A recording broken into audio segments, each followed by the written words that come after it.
Peggy 18.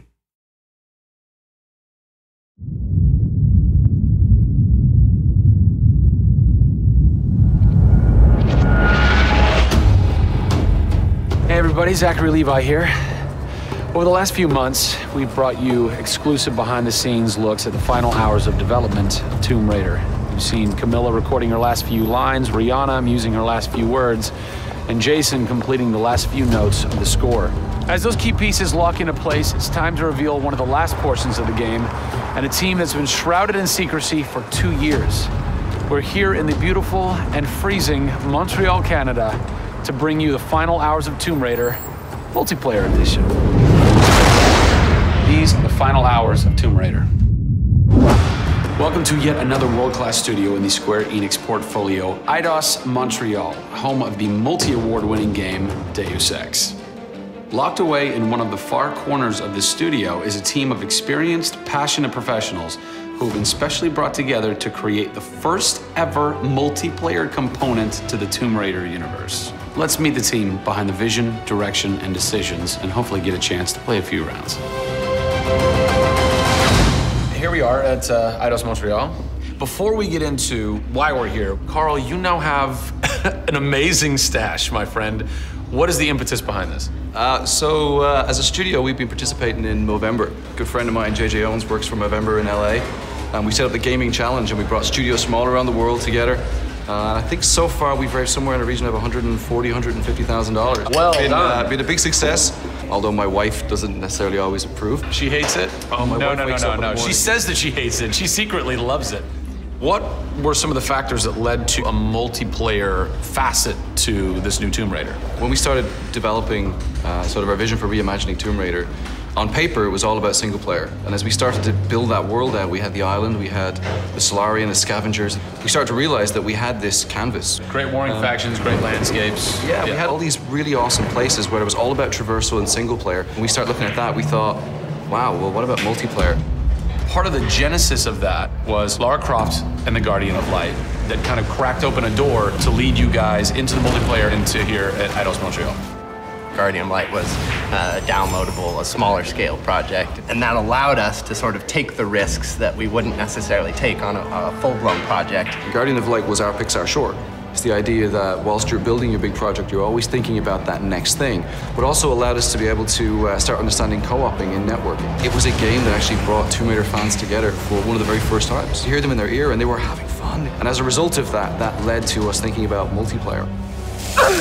Hopefully our single-player experience we're delivering is a very sort of single-player, solitary, immersive type of experience. But at the same time, we believed tomb raiding together with friends would be fun. Tomb raiding, I think that's the first time I've ever heard that term. I like that. It's fun. You know, axe climbing and zip lining and the traversal that we get in there and the traps. For me, it was very sad to have that catch-22 of it would be great to do this in multiplayer, but we just can't split our resources like that. And that's how Eidos Montreal came about. We had staffed up our team to develop a single player. Everybody was gelling together really well, and it wasn't something that we wanted to just bolt on. We always said if we were going to do it, we're going to do it right. If you could have a fan play the multiplayer for the first time, what do you want them saying? For me, they're kind of different moods. It's not like I do one or the other. It's kind of like sometimes I turn down the lights and just play that single player experience. And other times I want to just jump in and have fun and start killing fools. Joe Curry, producer of multiplayer on Tomb Raider. It's the first time Tomb Raider has ever incorporated multiplayer, and you're in charge of that. Yeah. What's running through your mind when you get that call? Well, first off, exciting, right? I mean, we're all huge fans of Tomb Raider on the team. I mean, we grew up with Lara Croft. But when we spoke to Crystal, like, we want to do multiplayer, and we're thinking, how do you do that? It's always been Lara's story. You've been in charge of creating the first ever Lara Croft Tomb Raider. No pressure. Multiplayer. No pressure, Zach. Thank you. What are some of the main pillars that you brought over from the single player to the multiplayer to make those two worlds cohesive? The element that really stuck out was survival. The group surviving together. Right. But then traversal, the ability to go up and down and kind of everywhere in a level. The weapons, you know, the characters.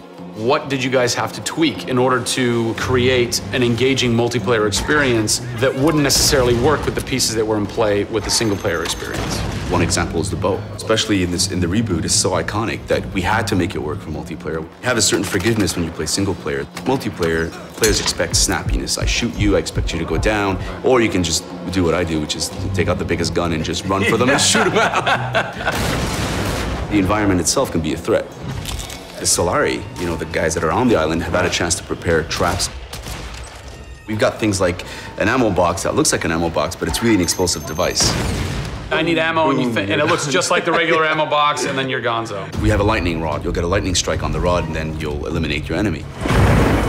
First and foremost, we want to be humble.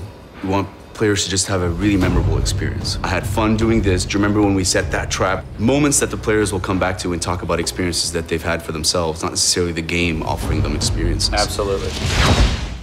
So, Joe, behind us we have the QA team, or the quality assurance team. They're a part of the development team. They can tell us what we need to fix and what's working and what's not. When do I get to game test? When do I get to get my hands on the game? Soon. We got a surprise for you first, Zach. So, when I was approached to host the final hours of Tomb Raider, essentially the biggest ask, not even ask, tell that I had was, I want to be in the game. I want to have a cameo, I want to have something. So guess what? Boom! Boom! Boom! I'm a playable character in the multiplayer Tomb Raider. How sick is that, Joe?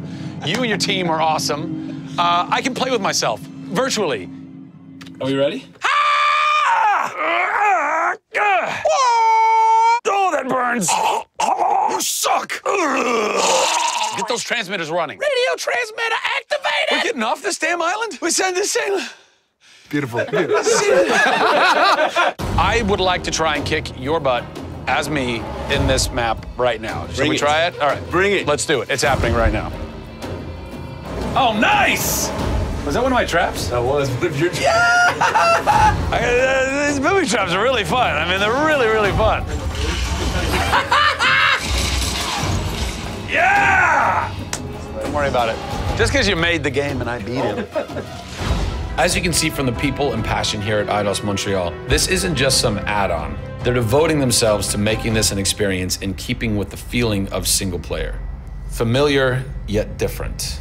Coming up in the final 2 episodes of our series, we go back to the home of Lara Croft.